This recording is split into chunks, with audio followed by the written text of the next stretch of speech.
শ্রীভূমি জেলার রামকৃষ্ণনগর বিধানসভা কেন্দ্রের গান্ধীনগর জিপির অন্তর্গত মানিকনগর গ্রামে পঞ্চায়েত নির্বাচনকে ঘিরে চলছে অরাজকতা। গ্রামের ভিতর প্রবেশ করতে দেওয়া হচ্ছে না সাধারণ মানুষকে। শুধু তাই নয়, গ্রামের ভিতরের মানুষকেও গ্রামের বাইরেও যেতে দেওয়া হচ্ছে না। কি কারণে মানুষকে আটকানো হচ্ছে, কি কারণে মানুষকে গ্রামের ভিতর ঢুকতে দেওয়া হচ্ছে না, কি সেই রহস্য? মানিকনগর গ্রামের মানুষ কাকে ভয় পাচ্ছে, কিসের জন্য ভয় পাচ্ছে, কেন ভয় পাচ্ছে?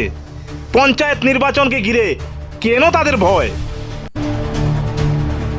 সেই ভয় পাওয়ার আসল রহস্যটা কি?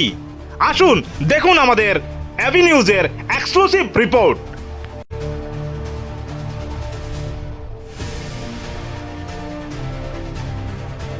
নমস্কার, আমি অভিজিৎ, সাথে রয়েছি এবি নিউজ। আজকের বিশেষ কিছু তথ্য আপনাদের সম্মুখে আমি তুলে ধরার চেষ্টা করব। পঞ্চায়েত নির্বাচনকে ঘিরে চলছে রাজ্য জুড়ে তোড়জোড় প্রস্তুতি, চারিদিকে চলছে প্রচার অভিযান।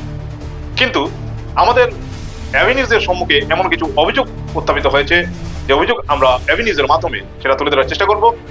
শ্রীভূমি জেলার রামকৃষ্ণনগর বিধানসভা কেন্দ্রের গান্ধীনগর জিপির অন্তর্গত মানিকনগর গ্রামে এমনই কিছু ঘটনা ঘটে গেছে, যে ঘটনা আমাদের এবি নিউজের সম্মুখে অভিযোগকারীরা তুলে ধরেছে। কি হয়েছে, কারা করেছে এবং কেন হয়েছে, সেই সম্পূর্ণ বিস্তারিত বিষয় আমরা তুলে ধরার চেষ্টা করছি। কি চলছে পঞ্চায়েত নির্বাচনকে ঘিরে,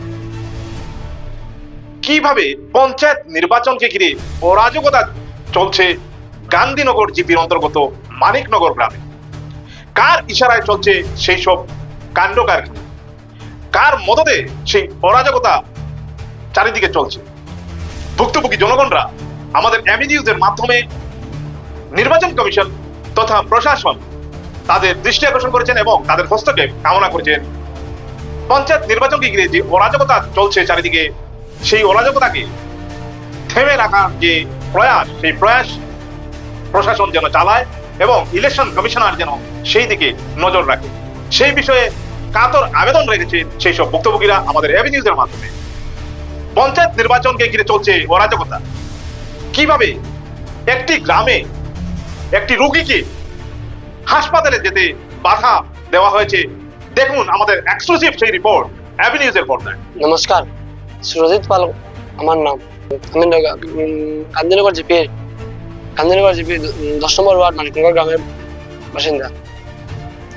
আমরা এখন তো পঞ্চায়েত ইলেকশন হয়েছে, আমরা তো মনে করো দিন সকাল থেকে হাজার বাইরে যাই, বিকালে বাড়িতেই থাম আমরা। তো বাড়িতে এলে রাত্রে বাড়িতে বাইক লাগা ঢুকলে তারা হঠাৎ করে তারা গাড়ি সিগন্যাল মারবো, কেতার লাগে রাস্তার মধ্যে দাঁড়াইয়া খেয়ে সিগন্যাল মারবো। এরা তো কোনোদিন হয়েছে না আমরা এরকম রাষ্ট্রের মানুষরা, তারা এখন দাঁড়াই আমরা সিগন্যাল মারবো। যে কোনো গাড়ি এলে হলে আমি দিন যে কোনো গাড়ি এলেও সিগন্যাল হয়ে যেতে কেতার লাগে, এরা তো কোনোদিন হয়েছে না। আমি একজন ভোটার, বিধানসভা নির্বাচন দেখছি, লোকসভা নির্বাচন দেখছি, এইরকম কোনোদিনও ইয়ে দেখছি না। গুন্ডারা যে কোনো দরিয়া গাড়ি মানুষের খাড়া করিয়া হরাইতেও দেখছি না কোনোদিনও। গাড়ির এখন তখন রেখে গেছি, বাড়িতে গেছি, বাইকের ফার্ম নাই, রাস্তার মধ্যে রেখে গেছি। গতকাল 24 এপ্রিল রাত্রে আমরা গ্রামের রামকৃষ্ণবুদ্ধ নামের ব্যক্তি শারীরিকভাবে অসুস্থ হয়ে গেছেন, মানে খুব বেশি শরীর খারাপ হয়ে গেছে আর কি। তান্ডে আমরা খবর শুনে হয়, তখন তো গাড়ির খাটে তো ব্যবস্থা করে তো ডাক্তারও তো নিয়ে যাওয়া হইতো।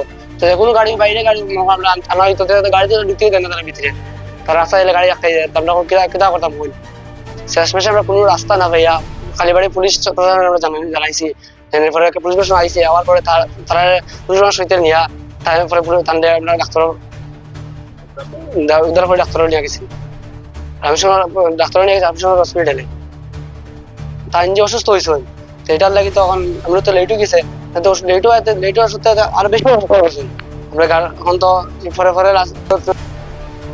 পারছি না, আমরা লেট হয়ে গেছে, অসুস্থ বেশি হয়ে গেছে। তখন যদি এখন পরিবর্তন কিছু হয় তাহলে এই রিক্সা খেয়ে নেবো করি। আর আমরা এখন তখন আমি সময় রাখছে না, কারণ শিলচার পাঠাইতেছি। এখন যদি আমি কিছু বড় কিছু হয় তাহলে আমি খেয়ে রিক্স নেবো। আমি হাত জুড়ে ইলেকশন কমিশনার এবং প্রশাসনের কাছে কইলাম, এই গুন্ডারাজটা বন্ধ করার লাগে, আমরা সুরক্ষা দিবার লাগে। নমস্কার, আমি ঋষভ পাল, গান্ধীনগর জিপির মানিকনগর গ্রামের 10 নম্বর ওয়ার্ডের। গতকালকে রাত্রে 24 এপ্রিল আমি গেছিলাম সিফুর খুনাকুর দোকানও মেডিসিন আনার লেগিয়া। মেডিসিন আনিয়ে আমি বাড়িতে আইতাম, আওয়ার পরে এখানেও আমরা গ্রামের মানুষেরা আমার চোখে দিয়ে টস মারিয়া খেয়ে খেয়ে খেয়ে খেয়ে ওরা আটখানি হয়েছে। আজকে যদি আমি সঙ্গে সঙ্গে ব্রেক মারি দিচ্ছি গাড়ির, ব্রেক মারার পরে আমার তো বেতালা হয়ে গেছে, কিন্তু তারা যেন চোখে দিয়ে টস মারছে আমার।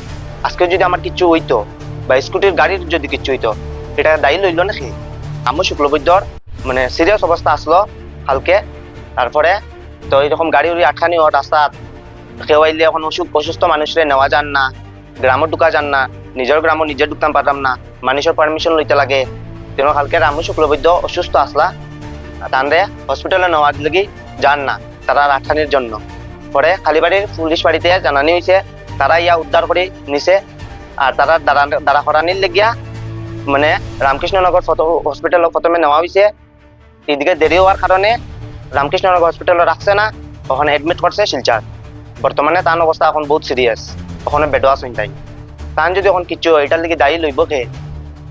এই যে আমরা গ্রামও যেন গুন্ডারাজ চলে, এটার থেকে আমরা উদ্ধার করতা আর আমরা সুরক্ষিত রাখতা, এটাই আমার অনুরোধ। তো আমার বাড়ির গেটের সামনে সবই একদম গেট অবরোধ করিয়া বুঝতে আসছে যে আমার ঘর দিয়ে বার করিয়া আনার কোনো সুবিধা দিলা না। তখন আমার বাচ্চু ফাল, আমার কিশোর ভাই, এরপরে আরও তারা কয়েকজন মিলিয়া সব আমি তো আর রাতের সময় খতম পারিয়েন না, বিছনাথ আমি পড়াত ও তারা আমারে গিয়া ঘর থেকে এরপরে তারারেও ঢুকতে দেন না।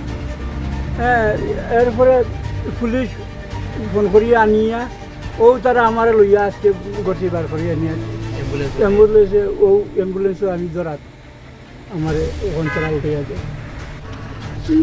তোমার যে এটা করছে না সে করছে এটা মানে ফটো আঁকাই দিছে, কোন পার্টির মানুষ এটা করছে? এরা তো মেম্বার দিয়ে খাড়া হয়েছে আশিস না আশিসের বউ। এর মধ্যে তার লগে আসন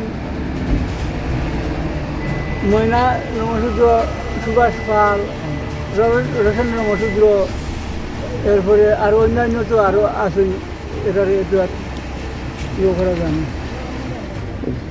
তারপরে তারারেও ঢুকতে দেন না। হ্যাঁ, এরপরে পুলিশ ফোন করিয়া আনিয়া ও তারা আমার লইয়া আজকে গতি বার করিয়া নিয়ে অ্যাম্বুলেন্সে ও অ্যাম্বুলেন্সে আমি ধরাই আমার ওখান তারা উঠে যাবে।